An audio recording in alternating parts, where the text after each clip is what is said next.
On a redémarré les Pirkei Avot, les maximes de nos pères pour la Refoua Sheba de Nissim Ben Léa et Shimon Ben Aziza, Eliezer Ben Aziza. Alors, on a redémarré les Pirkei Avot, les maximes de nos pères qu'on lit entre Pessah et Shavuot. Ce sont des passages d'éthique, bien sûr, de pensée juive, de morale juive, beaucoup de morale, le rapport à son prochain. On les traduit par les maximes de nos pères, généralement, du chapitre 1 au chapitre 6, avant Matan Torah, comme si qu'on préparait avant Shavuot le Kéli pour recevoir le Or, le réceptacle pour recevoir la lumière. Et la Mishnah commence en disant Moshe Kipel Torah Messinaï. Moshe a reçu la Torah au Sinaï, il a transmise cette Torah à Yehoshua, à Josué, lequel va transmettre la Torah aux anciens, les anciens aux Névim, aux prophètes, et bien sûr les prophètes aux membres de la grande assemblée. Ils vont dire 3 choses. Soyez circonspects dans le jugement, établissez beaucoup d'élèves, et la Torah, et faites une barrière à la Torah. Voilà ce qu'ils vont enseigner. Donc, dans la première Mishnah, puis après c'est le rapport à son prochain. On a déjà une transmission de toute la Torah. Alors, ce qu'il y a d'intéressant, c'est de poser quelques questions. D'ailleurs, on l'a étudié hier après-midi. Moshe n'a pas reçu la Torah du Sinaï. Au Sinaï, oui, mais pas du mi-Sinaï, pas du Sinaï.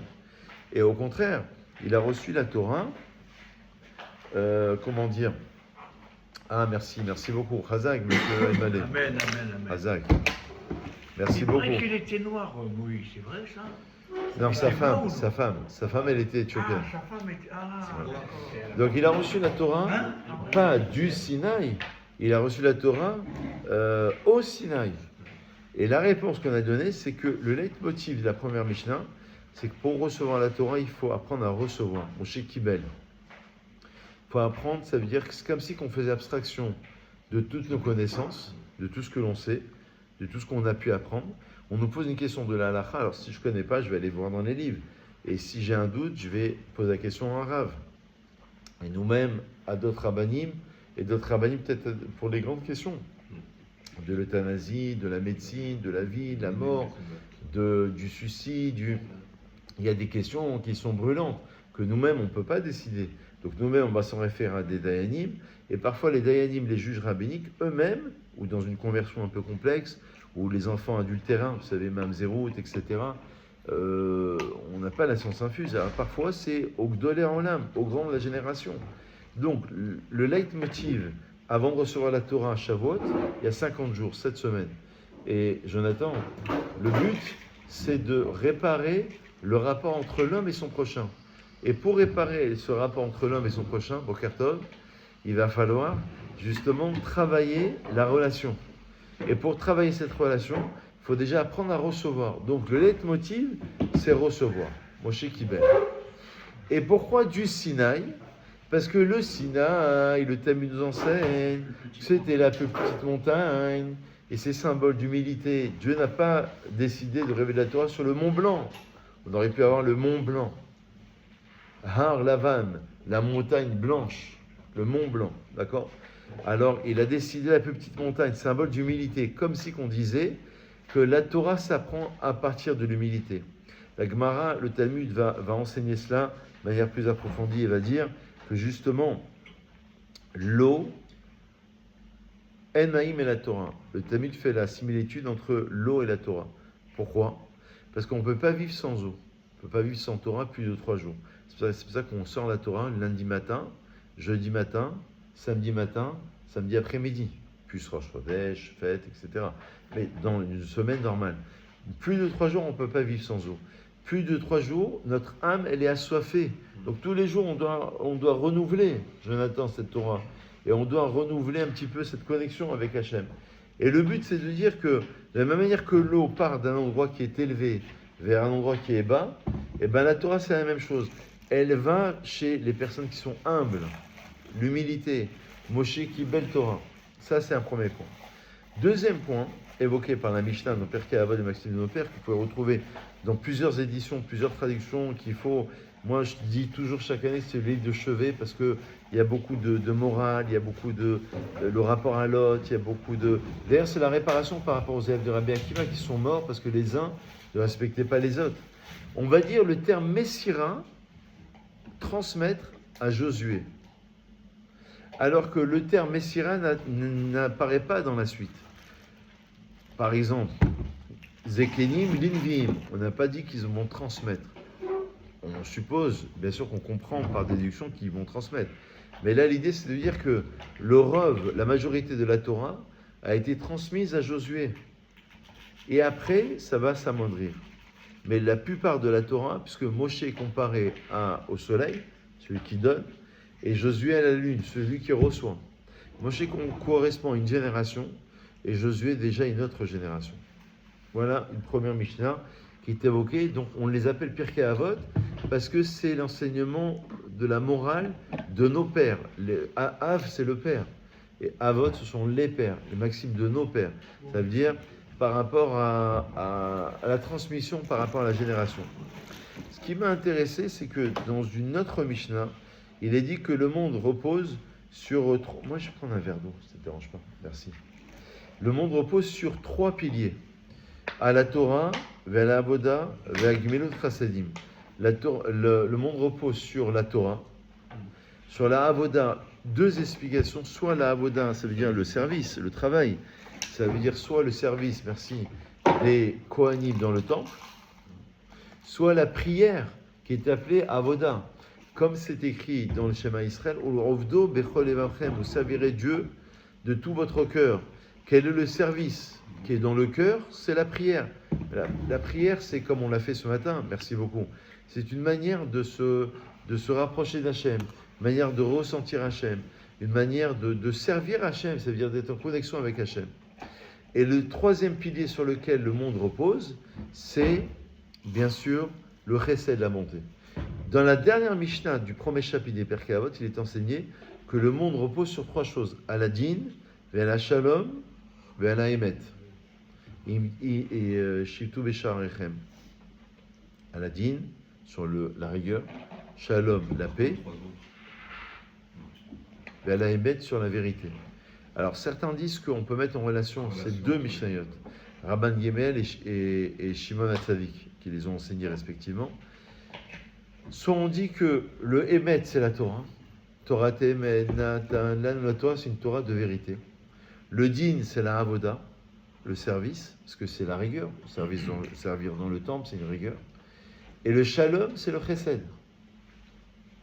Parce que le fait de se rapprocher de son prochain, de faire le Shalom, la paix, c'est une manière de transmettre de la bonté aussi. La qualité d'Aaron Cohen, ça. Faire le shalom. Exactement. Dans les Sfirotes, ces 3 idées que le monde repose sur 3 piliers, c'est le résumé des 10 Sfirotes. Les 10 Sfirotes, c'est les 10 sphères d'émanation d'Hachem, où Dieu se révèle par rapport à 10 degrés. La première, on l'a souvent répété, c'est le Keter, la couronne. La dernière, c'est la Malchut, la royauté. La royauté, la 10e, c'est le passage entre le monde spirituel et le monde matériel. Mais ça se résume sur 3 grands principes. Shoshakavim, 3 rayons, 3 lignes directives, comme en Israël, vous prenez le Kav Shmoné, la ligne de bus numéro 8, par exemple. Kav, c'est un rayon, c'est une ligne. Pourquoi? Parce que le monde repose sur le Chesed, sur à la droite. Non, le Chesed, c'est la bonté. Le Din, c'est la gauche, c'est la rigueur. Et le centre, c'est Tiferet. C'est ce qui résume les 10 sphérotes. C'est-à-dire les 10 sphérotes, le chiffre 3, il apparaît tout le temps dans la Torah. La Torah est donnée au 3e mois. On sort d'Égypte Nissan, Iyar, c'est le mois dans lequel on va être, là, Rosh Chodesh bientôt, et Sivan, on reçoit la Torah. Par la Gemara dit, elle est donnée par 3 frères et sœurs. Il y a Aaron, Myriam et Moshe. Moshe, c'est le 3e. La Torah est divisée en 3 parties. Torah, Nevi'im, Ketuvim. Torah, les prophètes, et les hagiographes, les écrits, comme Esther, comme Shirachirim, etc. La Torah, elle est associée au chiffre 3, parce que le Maharal, il explique que le chiffre 3, c'est un petit peu thèse, antithèse et synthèse. Ça veut dire qu'il y a un peu le Chesed, le Din, Avraham, c'est le Chesed, Din, c'est la rigueur, et Yaakov, c'est Titel Nemet et Yaakov, qu'on donne, le verset dit, la vérité à Yaakov. C'est la Torah. Et d'ailleurs, elle est associée à Yaakov Avinu, à Moshe Rabbeinu aussi, mais à Yaakov. C'est le 3e des patriarches. C'est celui qui fait la synthèse des 2 premiers. Et le chiffre 3, tu le retrouves tout le temps. Tout le temps, tout le temps. C'est le résumé des 10 féroces, c'est sur le chiffre 3.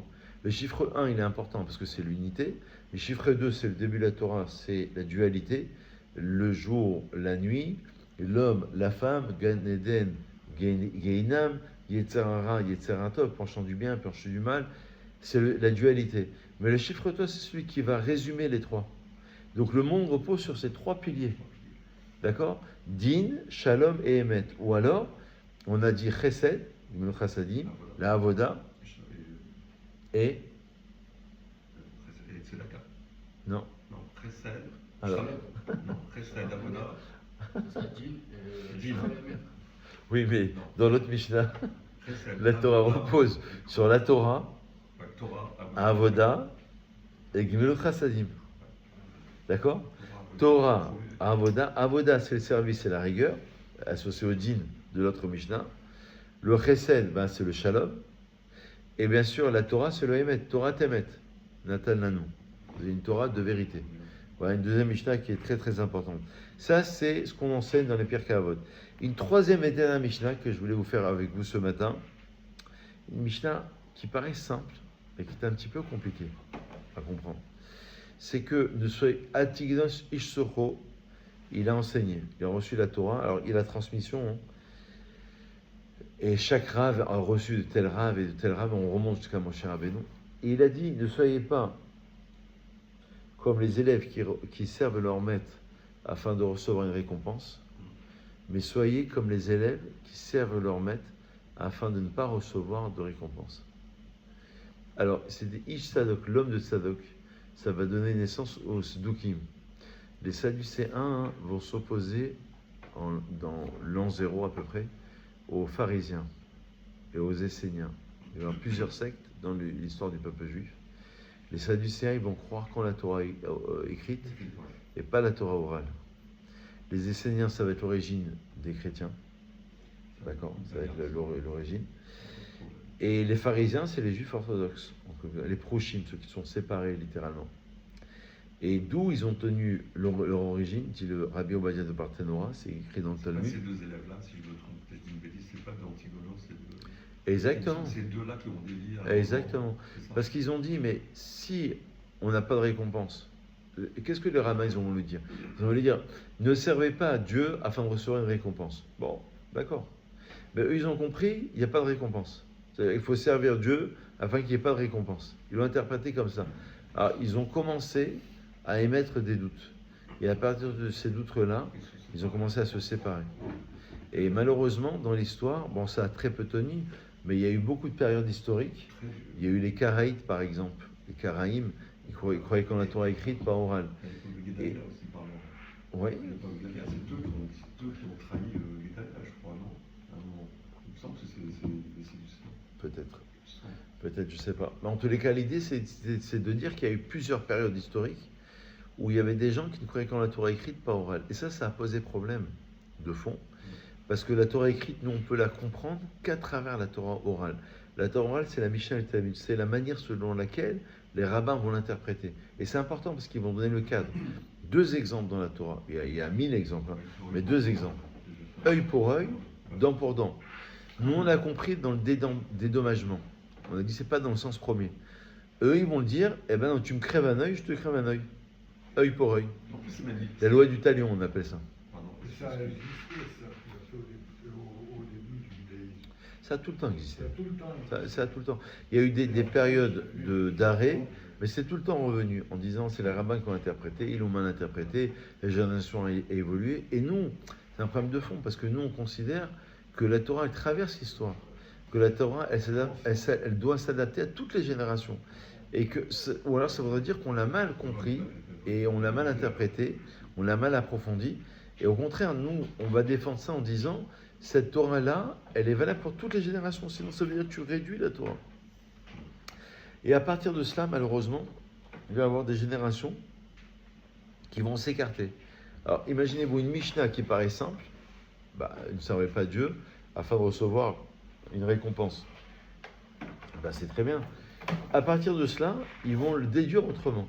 Je tiens à vous rappeler que Acher, qui était Elisha ben Abouya, à peu près au deuxième siècle, il faudra voir les dates, mais à peu près au deuxième siècle, qui était le maître Rabbi Meir Baal HaNes, c'est pas rien, faiseur de miracles, très grand rave de la Mishnah. Lui va devenir renégat. Et la Mishnah va dire dans les Pirkei Avot, ne crois pas, ne crois pas en toi-même jusqu'au jour de ta mort, parce qu'il y avait un rave qui a servi dans le temple, qui était Kohen Gadol, il est devenu sadducéen.